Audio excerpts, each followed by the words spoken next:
यांना प्रत्येक वेळेला ढोल वाजवण्याची सवय, आम्हाला नाही सवय. आता एक मोठी बातमी आहे. आमदार संतोष बांगर यांची पीक विमा कंपन्यांना पुन्हा धमकी. आमदार संतोष बांगर यांनी पुन्हा एकदा पीक विमा कंपन्यांना धमकावलेलं आहे. हातपाय सलामत ठेवायचे आहेत की नाही अशी धमकी त्यांनी दिलेली आहे. 15 ऑगस्ट पूर्वीच्या पीक कापणी कार्यक्रमामध्ये डोंगराळ गावं निवडल्यानं बांगर आक्रमक झालेले आहेत. पीक विमा कंपनीच्या प्रतिनिधीसोबतचा त्यांचा संवादही व्हायरल झालाय.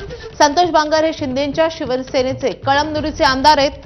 अशा वादग्रस्त कृत्यांसाठी ते कायमच चर्चेमध्ये असतात आणि पुन्हा एकदा पीक विमा कंपन्यांना धमकावल्यामुळे ते चर्चेमध्ये आले.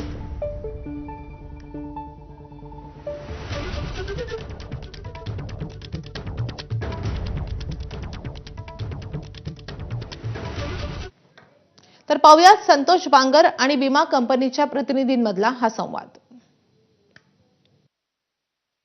हो बोलतोय. तायडे, हा बोलतो. आमदार बांगर बोलतो. हा दादा बोला ना. फोन याच्यासाठी लावलाय की आता हे जे तुम्हाला सांगतो की पीक विम्याचा जो विषय आहे, तर आता तुम्ही हे पीक कापणी प्रोग्राम जे आपला तुम्ही जे 15 ऑगस्टच्या आधीचे जे तुम्ही गावं दिलेत, आता हे गावं जर त्या ठिकाणी डोंगर भागावरचे दिले असतील, चांगल्या भागाचे आले त्याच्यामध्ये तर सगळा शेतकऱ्याचा सगळा धिगाणाच होऊन जाईल ना.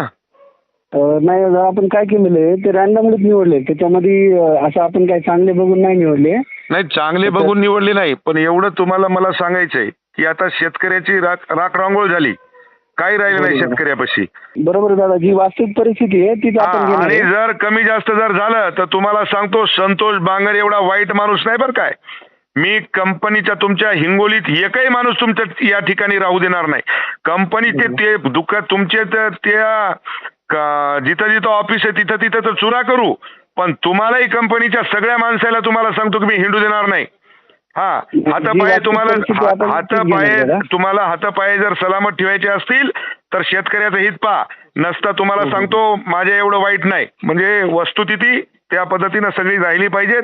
शेतकऱ्याचं हिताचं कर बापू. तू शेती तुझ्या घरी शेती आहे का माय? आहे. हा, मग शेतकरी पुत्र आहे तू, एवढं ध्यानात ठेव. हो दादा, हो. मी वास्तविक ऍक्च्युअल परिस्थिती आहे पण त्याच परिस्थितीमध्ये घेणार आहे. चल काही हेच नाही. हो ठीक ठीक ठीक, चला ओके.